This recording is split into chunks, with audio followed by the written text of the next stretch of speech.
This podcast is not intended to provide any investment advice. The opinions expressed here by either the hosts or guests do not necessarily reflect the views of PSA, Collectors Holdings, or any of their affiliates. Any discussion of collectible values in the past or present is not a guarantee of future performance.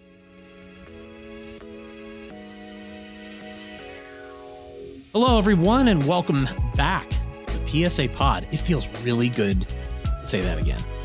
I'm your host, Ryan Green, and I am joined by PSA President Ryan Hoge. We got the Ryans going here today. And Ryan, it feels so good to be back. The show was on a little bit of a brief hiatus for a couple months. We were busy. Yeah, it wasn't like we were just on vacation. Yeah. There's a lot going on in the hobby and at PSA. There was a lot going on, and we're going to recap all that today. This is the return of the PSA Pod. We'll be back to regularly scheduled programming here going forward. And the best part, Ryan, you're going to be dropping in here going forward basically every couple weeks. Yeah. Just with what's going on at PSA, customer updates. For PSA customers and collectors, this is going to be very valuable for you every couple weeks. I say that not just because you're sitting next to me, but it's true. Yeah, no, you and I talked about this a couple of weeks ago. I think, now that we're into September, school's back in session, all of our crazy summer shows and activities are behind us. We can get back to a more normal cadence of recording these, and looking forward to being a frequent guest and participant in the production. We get to talk about a lot today. Like you said, fall is almost in the air. School's back in session. Football season's here. Although it doesn't feel like fall in Southern California California the last week. Oh my Not yet. Lord. Fantasy football is here. We can talk about that a little later because me and you had a tussle in week 1. We did. But let's just jump into it. It's been, like I said, it's been a couple months since we talked to our audience here. It's been a big summer in the hobby overall, especially for us here at PSA. And this summer, when I think back on summer 2024 in the hobby, I'm thinking about, for me, I'm thinking about events because it felt like the events were huge this summer. Yeah. So let's go back a little bit and run through this. We haven't talked with everyone since the National.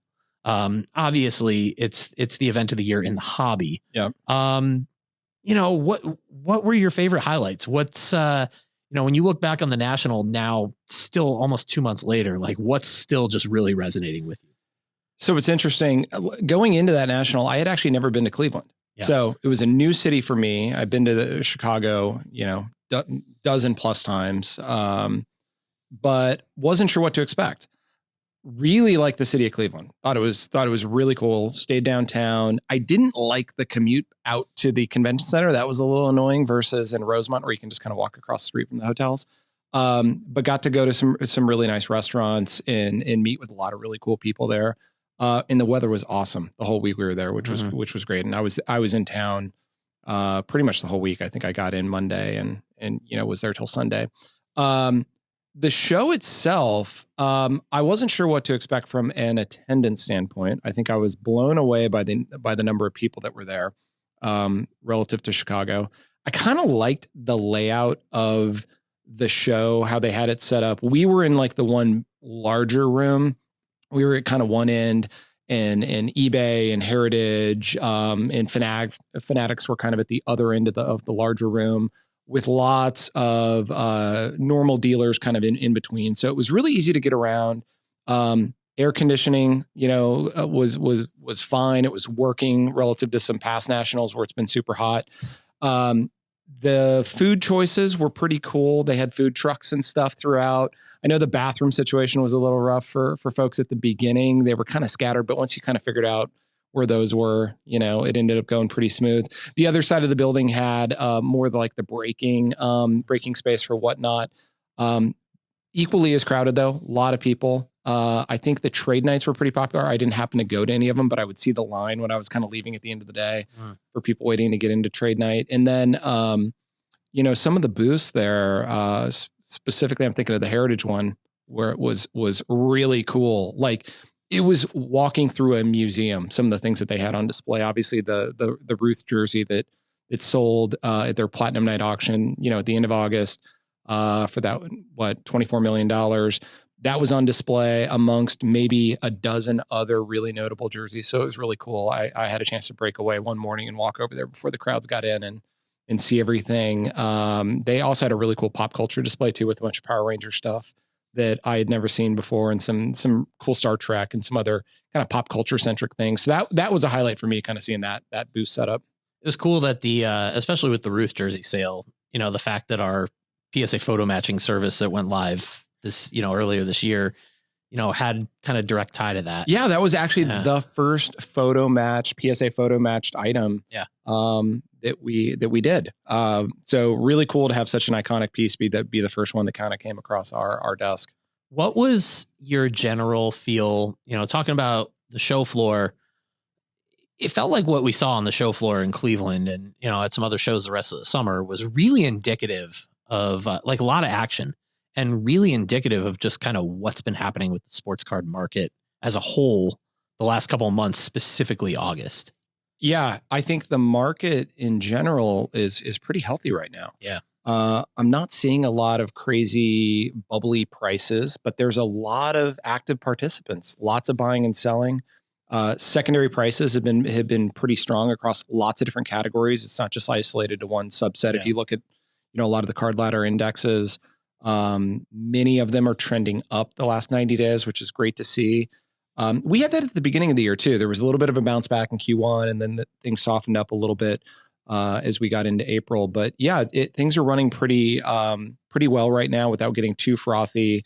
Another one of the card ladder indexes they have kind of tracks the industry, and so you can look at relative sales across unopened wax and single cards. And August was like a 2-year high as far as how they track things. So that's a really good signal for the market. But yeah, at the National, saw lots of buying and selling, saw lots of trading, heard about some really impressive trades that kind of went down at the show too. So, and then we of course are always busy with people taking advantage of our on-site grading. Yep. And so, we graded thousands of cards that week where people were, dropping them off and either doing same day or kind of into show turnaround, and saw some really, really iconic things kind of come through. I think folks probably saw Nat's recap of his top cards that he saw that we posted. That's always fun to kind of look back and see those. A bunch of those cards I was in the grading room when they happened to come through, so I got to see it live. So that's always kind of cool to see those come across a grader's desk. Obviously on social throughout the week, we're highlighting the best cards that we're grading. Like you mentioned, Nat's Top 100, which is at psacard.com right now. You can check that out. His 100 best cards that we graded over the course of the week in Cleveland. But for me, the best moment of the show, I know it was my last day there, Saturday, and you were directly involved with this. This year we introduced the breaker box, where we had some breaking partners come in and do some live breaks at our booth, but we also had some free breaks for customers that you and Nat, you guys curated the product for this, right? Some of your favorites, and people who submitted on site could get free spots into these breaks. And the last one of these breaks was on Saturday, and 2018 Bowman Jumbos. You picked this product. Yeah. And you pulled the card. Like, the video of it is so perfect because it was genuine. You had the most genuine reaction, and you were actually shaking. I don't know if I was shaking. You were. I saw the video. You shook a little bit. Well, I would. It was pretty cool. Yeah. Just to rewind a little bit. So, we had this concept to do these breaking events at the show. I thought it was awesome. I did my own test run of breaking with Blez back with Bowman Draft back in December. That was the first time I did a break. Had a lot of fun with it. Obviously, I've participated in breaks over the years. I'm a big Bowman head, so I like buying into those. And so I jumped at the opportunity, and then you're right. Like you said, I got to kind of pick the mix of the products. And so I'm more of a baseball guy. Nat's more of a basketball guy. And so Nat did a whole bunch of 90s basketball. I did some 70s and 80s baseball. And then I wanted to have a more modern baseball. And of course, who else are we going to want to go chase other than Ohtani? But knowing that he had 2 Bowman rookie cards in 2018, in regular Bowman, which is mostly paper, there were live autos inserted into the packs. That was the pitching auto. And then in Bowman Chrome, they were redemptions. And so those redemptions have since expired. So I wanted to make sure we didn't buy that product. So we focused on buying the paper Bowman. And so, for this last break, we did 3 boxes of Bowman Jumbo. Shout out to Steve Hart at Baseball Card Exchange. He was the source for all of our unopened. People were wondering, hey, where did these come from? Because of, obviously the hit that we pulled. Yeah, they came from Steve. We kind of told Steve what we wanted to get, and Steve's a great partner with PSA. And he actually told me these boxes were part of his original buy back then. And so they've been sitting in his inventory ever since. For those that haven't watched, basically what happened is we had 12 customers that were randomly chosen for each of these breaks. And for the Bowman, it worked out really well because there were 12 packs in each box. So every customer got one pack and they were kind of getting all the hits. We were grading the paper Otanis. That's like a $75 card in a PSA 10. And then if there were other noteworthy cards, we were kind of putting them aside, doing complimentary grading. And so we had gotten through the first 2 boxes without anything too major. I think we had hit 2 or 3 paper Otanis. And then what I was doing is I was randomizing the packs, or I was shuffling the packs out of the box each time. And so I kind of took all 12 out, shuffled them up, put them back in clean stacks. And literally the first pack of the last box saw an atomic, kind of peeking out. And Jared Blesnick was with me in the breaker box, and he created, his own drama. He's good at that. And we did a slow reveal, and it was Otani atomic out of 100.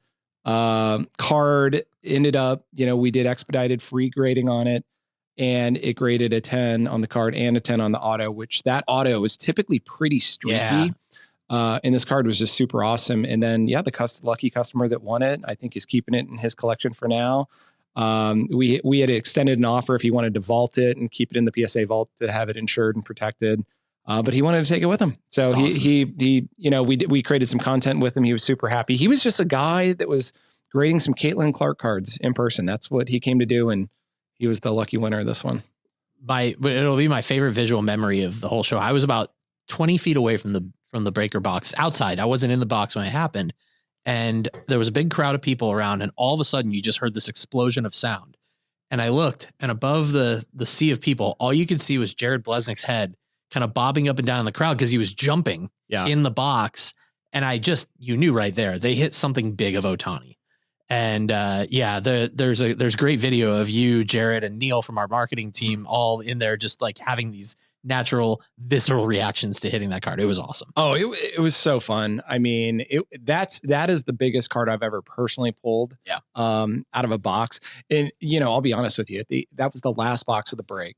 We had yet to hit anything big all week, and we spent a lot of money on buying the wax for this promotion. And I was like, should we do it next year or not? Because was there enough awareness and excitement? And then, all it took was that one that kind of created the interest and got people really excited. And I was like, oh, heck yes, we're going to do this again next year. Bigger and better next year. For sure. So that was the national. And then we kind of rolled on to the summer. So, right after that, you have Fanatics Fest, which I went to.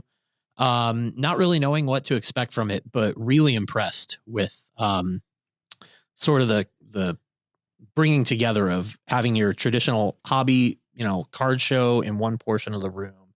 And then also there's just this big, essentially Comic-Con for sports fans, as Michael Rubin's been promoting it as. That's what it was, this big experiential event.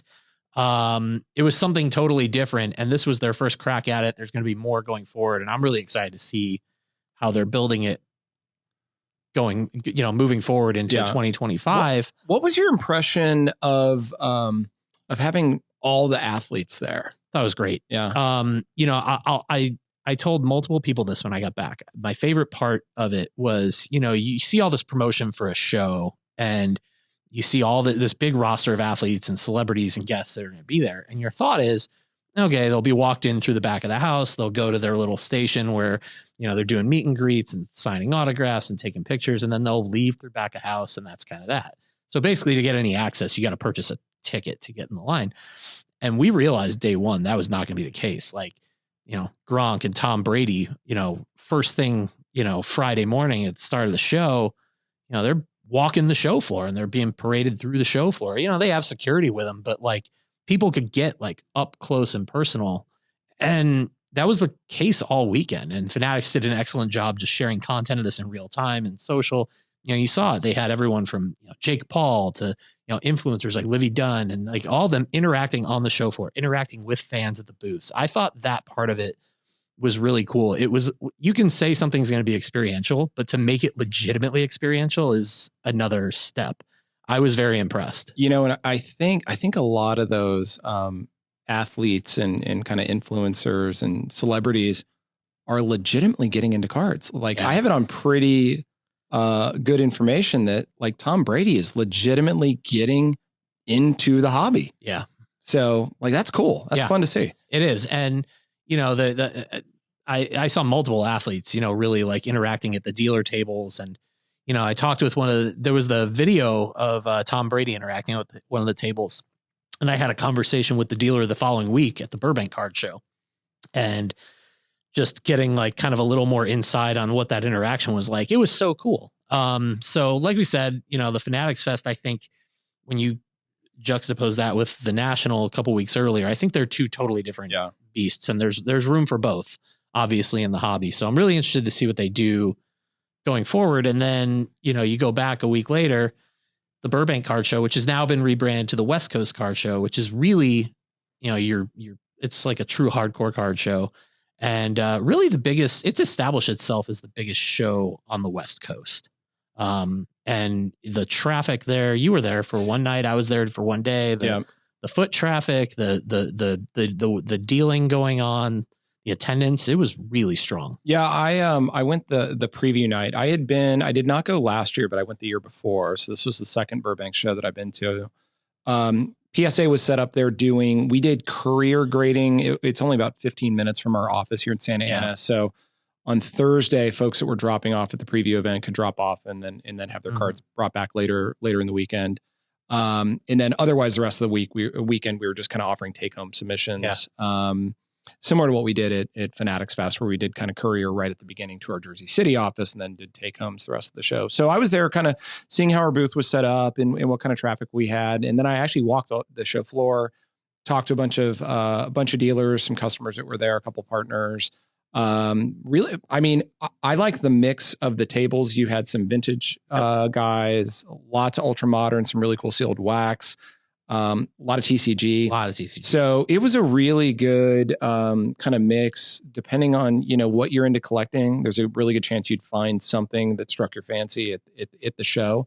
I liked the way that they had the venue set up this year, where it was all kind of one floor instead of kind of the split level. Made it easier to kind of get around. But overall, I think it's a really nice show. I like the venue selection that they have, and I know PSA likes being there. It's very convenient for us. It's kind of, it's a home field advantage a little bit for us. Well, that all wraps into, this was a really big summer for PSA event wise, not just at those three that we talked about, but we've really ramped up the schedule now between being at a lot of these bigger card shows and even medium-sized card shows, but also drop-off events pretty much on a weekly basis at local card shops around the country. Talk a little bit about the motivation behind this and scaling this up the way we have, because, I think we all know, as we were all first-time submitters at one time. There's anxiety that comes into getting it used to putting your stuff in the mail, learning the process. And we're really meeting customers now more and more one-to-one and helping them kind of ease their way in. Yeah. And I think you can look at the National as a microcosm for this. Like, PSA is a huge draw at the National for the reason of people want to be able to talk to a PSA employee, hand their stuff over in person, get it back in person. They're more comfortable with it, less risk. And so we started experimenting with some things earlier this year where we were doing these local drop-off events, whether they were at a show or whether they're at a partner of ours or a local card shop. And they've proven to be very successful. On average, I think like the average event that we do, more than half of the submissions we take in are from first-time submitters, which is great to see, which is awesome. I mean, that was one of the goals that we had for this is, hey, let's lower the barrier of entry for these customers, be able to answer the questions that they might have, alleviate any concerns or fears. And then let's make sure we're doing this frequently enough around enough of the metro areas around the country so that lots of potential customers have an opportunity to stop by one of these and drop off a submission or get their questions answered. And so after seeing some really good success in the first half of the year, we decided, hey, we want to up our games. We essentially planned to double the volume that we were originally going to do in the second half of the year. I think we're doing an event pretty much weekly through the end of the year. If folks want to stay tuned, like find out where we are, in any given week, any given month, 2 great resources. They can go to psacard.com/resources/shows. And then that will have a listing of all of the current events that we are going to be at. And it's usually up to date at least 2 or 3 months in advance. So you can kind of see where we're going to be. And then also on our social accounts, we do a really good job at the beginning of the month promoting kind of what the next month looks like, what shows, what events we're going to be at. And again, we're doing these all around the country. So I would encourage you, if you have either, if you're a first-time submitter or you just want to have that peace of mind to be able to drop it off in person, take advantage of one of these if we come to a venue near you. Yeah. And we have the posts promoting the calendar for the month. We post at the beginning of the month. It's pinned to the top of our channels on X and on Instagram. Yeah, so it makes it super easy to find. It's very easy to find. And then like Ryan mentioned, psacard.com/shows. It's all right there. Yeah. We're going to be doing more of these next year too. So don't just view this as kind of a 2024 thing. I think we're feeling really good about the impact these are having on our customers and our business. And so we're gonna do more of these in 2025. So on the PSA end, I would say along with shows and all these events we've been at, the other big piece from this summer is, now last time we talked to the audience was about 2.5 months ago. That was right after the PSA Vault's eBay integration went live. And it's really progressed over the course of the summer. That's really been the other big item here. So what are the biggest updates? What have we learned so far? Give a little insight as to how this is really evolving in real time. Yeah. So we went live. I think it was June 25th was the first day. It was open to everybody, where you could sell at auction on eBay from the PSA Vault. So we're 9-10 weeks past that now. Every week we've set new records as far as the number of auctions going live. So that's an indicator of volume and interest. We track the average selling price of the cards that we're seeing sold at auction for each week. Every week it has increased. So we're seeing more and more valuable cards. I think a lot of people are testing the waters, maybe with some lower value things to see, hey, how does this really work? Is the PSA account on eBay getting good prices realized? And I think the answer is yes. We saw a lot of interest at the National. One of the big activations that we had at the National was, hey, come vault your cards. It's super easy to sell on eBay, probably the most seamless way out there. We took in double the number of cards at the National this year as we did the year before. So that's a really good indicator of interest. And then we've been responding to customer feedback and fixing a lot of bugs. We've also scaled up our operations team at our vault in Delaware to handle the extra capacity of both cards kind of coming in for direct submission. So we're seeing an increase of people actually submitting their cards directly, as well as cards coming from eBay at checkout, where people can optionally say, yes, go ahead and send this to the PSA Vault. We're seeing higher volumes there, as well as people getting cards shipped out to them that they have won in auctions via the PSA store on eBay. Just giving some numbers, like the last couple weeks, we're probably averaging about 3,000 new auctions going live each day. That's awesome. Which is huge. I mean, if you look across all the trading card partners on eBay, I think we're up in the top 2 now, and this thing is 2 months old. So pretty impressive that we've been able to scale it that way. We still have 100% positive feedback rating in our eBay feedback. And I think there's I'm knocking on wood. Yeah. There's 20,000 bits of feedback that have been left on the account, which is great to see. Team's doing a really awesome job staying on top of that. And one of the things that we actually heard, we were doing some surveys with some of the early customers, and like overwhelmingly people love the integration. And just to remind people too, because we talked about this on the last pod, but let me back up and talk about actually what the integration is. So we have a feature called My Collection, where you can view items, cards that you have in your collection, both vaulted and stuff that you have at home. The vault, though, has this kind of secret sauce where it is now connected to eBay, is an always-on marketplace. And so in as quickly as 24 hours, you can have something listed there. We could decide this morning, hey, we want to list something at auction, and we can start the bidding at 99 cents all the way up, up to $10,000. We can pick our own starting bid, and it can be live as soon as the next day. You can schedule your auctions out to start up to 7 days in advance. And this is a brand new feature. So the selling on eBay just started at the end of June. We have had this infrastructure, though, with the ability to manage your collection and sell, but it was selling via Golden.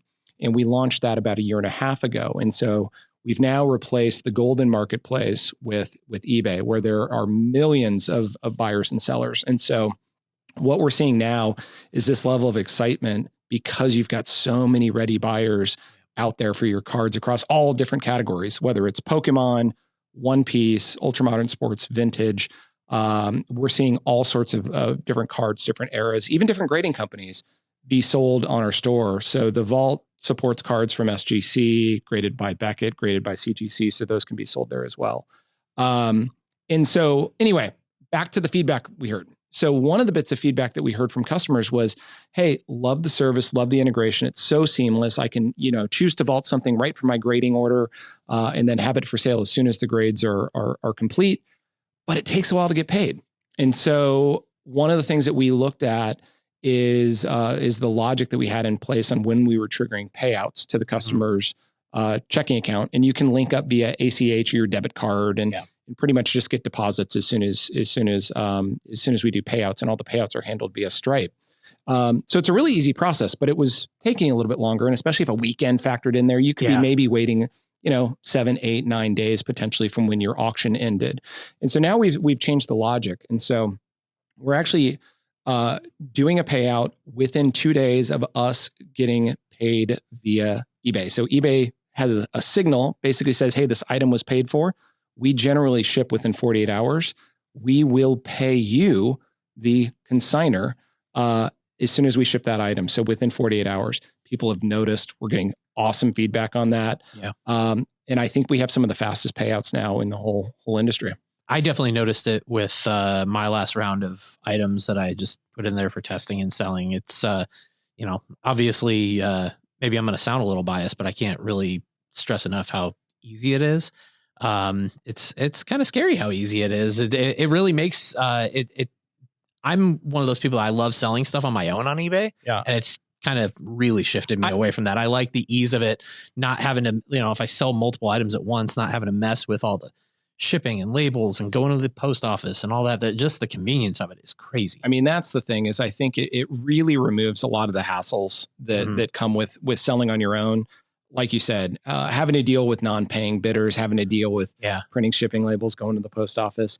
And on the low end, you're going to pay a little bit more than what eBay would charge you. But on the high end, you're going to pay significantly less than what eBay would charge you. So it all kind of ends up balancing out. I think I was looking at my account. I think I've probably sold close to 200 different cards, full spectrum. I've sold cards, for as little as $10 and some well into the four figures.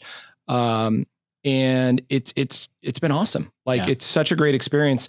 Oftentimes we'll see customers that will maybe, rip a box or two of some new product, and maybe they only want to keep a couple of the cards out of that grading order. So they might submit 20, 25 cards for grading. Maybe they want to keep 5 once they get their grades, and then they want to sell the other 20 because they just plan to, use the proceeds, go buy another box and kind of keep things going. With our system, that's possible. So as soon as you see your grades, you can go in one at a time, say, yep, I'm going to keep that one, keep that in the vault, ship this one back to me, sell this one, sell this one, sell this one. And then, as soon as those items are paid for, you got money in your account and go again. I ripped a hobby box of 2024 Topps Chrome Baseball at the National, graded, I think 12 cards from that box, just to test with it, sending them straight to eBay from grading. I think I had sold and was paid for all of those cards by the end of August. So like a month from, that's really turnaround cool. to Super grading fast. so it really speaks to speed of it's a market of selling cards from new releases, things like that. Now you mentioned we're listening to feedback. We are going to keep evolving this thing. It's not like right out of the gates, what do we need to tweak? There's going to be additions, adjustments made to this going forward. What are a couple of upcoming features that people can get excited to look out for? Yeah. So one of them we've already kind of announced because it's in the product. So you can sell at auction.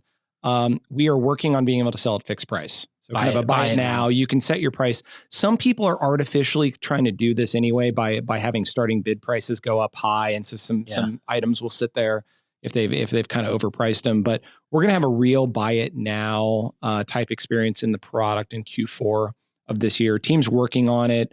It's running probably a little bit further behind than we were hoping, but it's also because we've run into some other bugs and issues with the initial service launch that I had mentioned earlier that the team's having to spend some time on. So that'll be live by the end of the year. And then following on that, early next year, we'll add some enhancements to Buy It Now. So when we launch it, we're not going to have the ability to make an offer, counter offer, things like that. But of course, we're bringing those. Those are going to come a little bit later. We're just going to try to roll this out in stages so that we can deliver value as quickly as possible.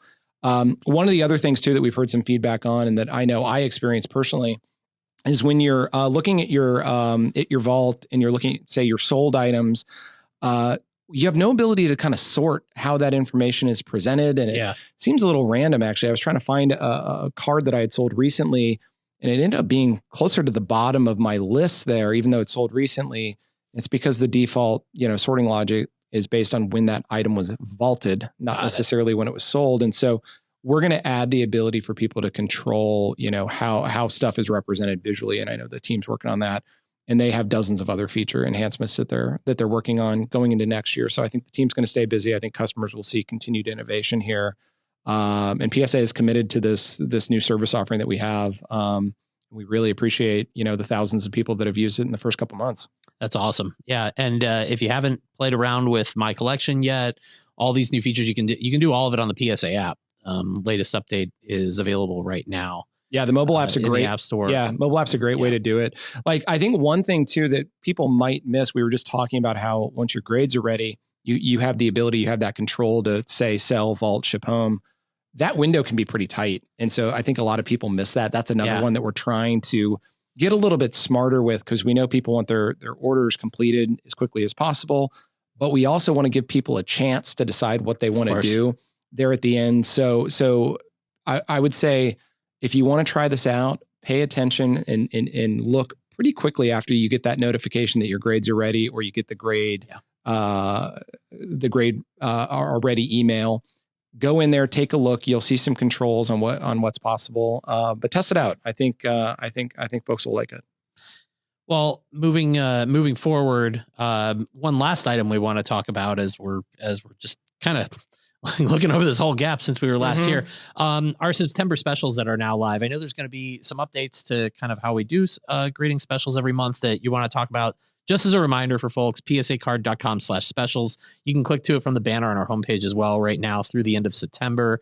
For Collectors Club members only, we've got an MLB grading special at $16.99 a card, a Pokemon grading special that's more of a bulk special at $12.99 a card. And then we have a whole host of, you don't need a membership for these, of our express service level grading offers. So the express level, you can get at $99.99 a card. Super Express at $200 a card. Ticket Express, which is really nice. I've used it before, $99 a card. We've also got a sealed pack special at $99 a card. So we got a lot going on right now.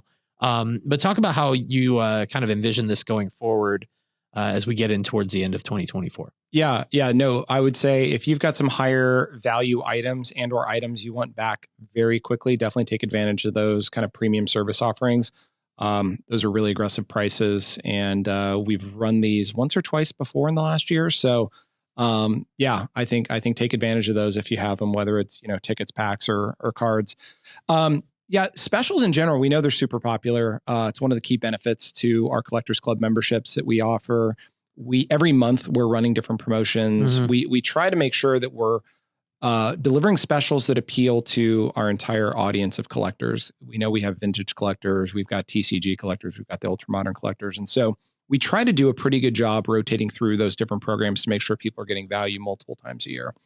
Now, one of the other things that we now have at our disposal, which we did not have this time last year, is we've actually built some new marketing tech so that we can do different types of promos so that they don't necessarily have to be just a mass special that's available to everyone. Some of the listeners have probably gotten these emails where we will offer, say, coupon codes, and it could be varying amounts. It could be for varying reasons. But we are able to do targeted promotions and discounts to certain segments of our customers. when we want, without necessarily making it, just some broad special that maybe isn't applicable to everybody. And so, for example, we're running a set registry promotion right now for active set registry members. So those that are, active at a certain level there in the set registry, they've probably gotten an email over the last month talking about a coupon that they can apply at checkout for a certain grading order size. We're going to start doing more of those as we get into the back half of the year and into next year. So I would encourage folks to pay attention to their inboxes. We have pretty good open rates on our mails usually, but definitely pay attention to these and don't delete it and think it's spam. There could be a nice surprise, kind of in there for you. So don't just look out for the mass specials. Look at those emails. So that was a lot of, really looking back at the last couple months. We had a lot to cover after being away for a couple months. There was a ton. But let's look forward a little bit. We're here in early September. My favorite time of the year as a collector and as a sports fan, mostly because football season's back. And it's especially sweet.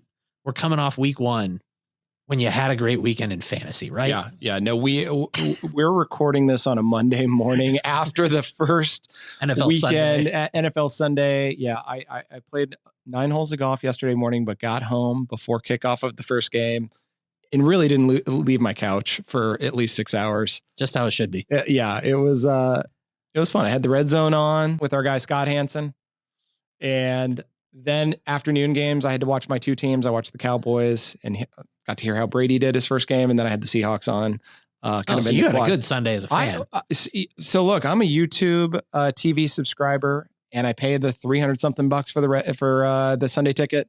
So I had the quad box going on. The build your own is nice. Oh, it's awesome. Oh, my so goodness. Good. So good. Yeah. But yeah, great weekend of football. Not so great weekend for fantasy. You and I were playing each other this weekend in our PSA work league. Felt pretty good after Saquon had 3 touchdowns on Friday night. Yeah, I felt like I was in good shape at that point. No, it's never good going into the weekend when you're like odds of winning drop to 15%. Had Lamar Jackson on Thursday. It was a good first week, but I've been playing fantasy football long enough to know you never get too excited or too down after 1 week. No, I mean, and you and I were talking about this. It's like, I think I've got the 3rd most points in our 12 team league this weekend. And so, whatever, it's okay. If you're going to lose, you'd rather it just be soul crushing and your team scores 70 points. Totally. And just, and you can just wipe the slate clean instead of what could have been. Yep. Oh, 2 guys who were pretty big in fantasy yesterday, we talked about it being hot on the hobby side. The 2024 NFL products are going to be rolling out here pretty soon. Topps just put out its first football product. I really like that with like the Panini Chronicles type of layout where you take some iconic brands and fit them into one product. It's cool. I thought that was really cool. And we've seen a lot of CJ Stroud, Anthony Richardson come out of there. Both of them had big first weeks on the field, but I mean, those were really the 2 names in our grading room all summer. Oh, for sure. Football collectors. For sure. And the CJ Stroud thing is crazy. So obviously the number 1 most graded football player this year at PSA, number 3 overall in terms of overall just subjects. So you have Wemby number 1. And I mean, he's having like a historic year in our grading room. Jordan 2. And then you have Stroud ahead of both Ohtani and the true GOAT, Charizard. I mean, that's pretty wild, especially when you look at how much baseball and Pokemon we grade relative to football. I mean, that's really impressive. There hasn't been a rookie QB like grading wise with this kind of buzz in a few years. Well, that's why he's my fantasy QB. Yeah. He made it scary yesterday. He made it tighter than I thought it was. He's got weapons too. Yeah, he does. I mean, Stephon Diggs. Yeah. New weapon in the arsenal. My Bears have to play him next Sunday in Houston. I'm not feeling too great about that. Not too great about that. Now, it's also when the start of football season, you got kind of baseball season hitting its stretch run. We're in September. The pennant chases are going on. I think it's kind of not been talked about enough how great of a summer this has been for baseball cards. Yeah. Just in general. I mean, so on the one side, you've got Ohtani, Judge, our guy, Bobby Witt, all having these like historic seasons. Their card markets are really like healthy and strong right now.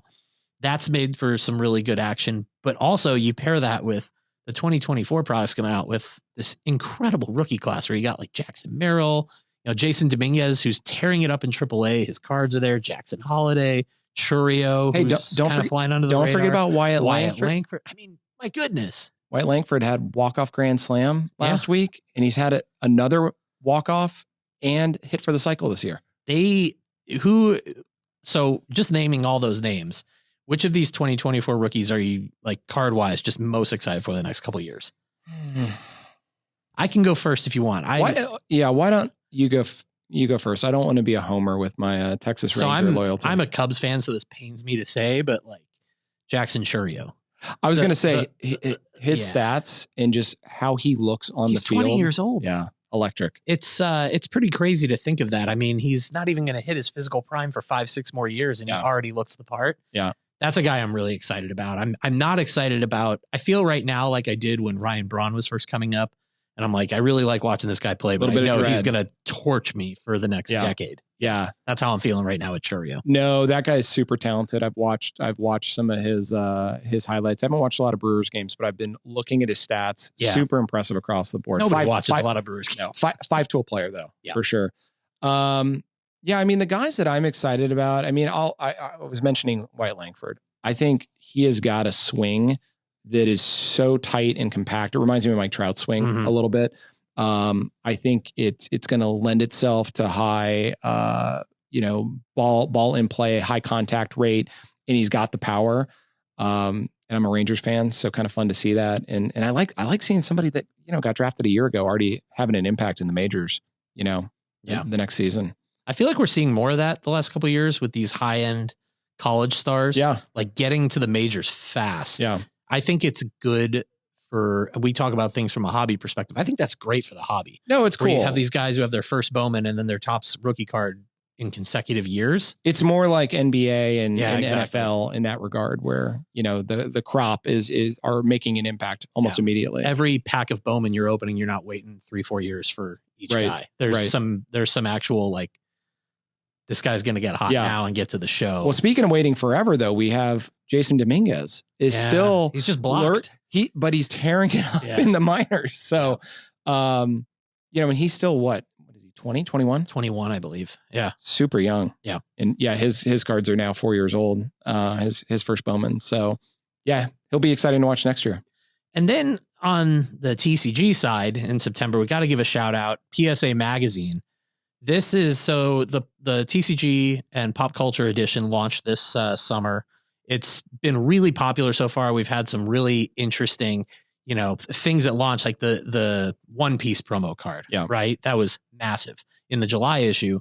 So the September issue is probably one of the most aggressive, I guess you could say, cover executions we've had so far. Shout out to Jack's team on this. We have 9 different covers. It's pretty wild. Of the TCG and Pop Culture Edition, all evenly distributed to Collectors Club members of the 9 evolutions of Eevee, including Eevee. I hope I did that right. I'm not a TCG expert, I think you did it right. The buzz for this has been ridiculous so far. So you're going to see a lot of eBay activity around people hunting those editions of the magazine. I love that the magazines have become collector's items themselves. Exactly. Only going to get cooler next year once we start doing our magazine, our comic book grading. But yeah, the TCG magazine, the Pop Culture magazine, has been awesome. I think it was a welcome surprise for that collecting community that would maybe get like one article in the main PSA magazine every month. And so, since April, we've had that going out. We have gotten some requests from people that want to be able to subscribe to both. We currently don't have that option, but it is something that we're working on, so that if you want to get both magazines, we'll hopefully have support for that in the near future. Good nugget there. Yeah. So that's what we're excited about in September. We're going to be back later in September. As I mentioned at the top, Ryan, you're going to be here pretty much every couple weeks now going forward. Yep. Just dropping in with what's going on at PSA, what's on tap. This is going to be very valuable for customers, collectors. Just a little bit of a preview. When you're back in a couple weeks, what are we going to be getting into? So one of the things that we're going to be doing in a couple weeks, we're going to talk, we're going to do more Q&A. I think that's something that we've talked about. We maybe want to open up a segment here on the podcast for people to be able to get questions into us that we can answer when we record future episodes. One of the things you and I did actually last October on, I think we timed it to the 10/10 day promotion last year, was we did a little Instagram live for about an hour and took in some questions. I think we're going to try to do something similar again this year, but then also have that become, part of the regular segment that we do on the pod. Yeah, 10-10 day is going to be fun to talk about. With market calendars now. We've done it the last couple of years. We're scaling it up even more this year. We're going to have more to share on that in a couple of weeks when we're back. Should be fun. Yeah. So Ryan, thanks for joining us. We appreciate all of you tuning in and listening. We're back from hiatus. We're going to be back with regularly scheduled programming here going forward on the PSA Pod. For Ryan Hoge, I'm Ryan Green. Thanks for tuning in. Talk to you next time.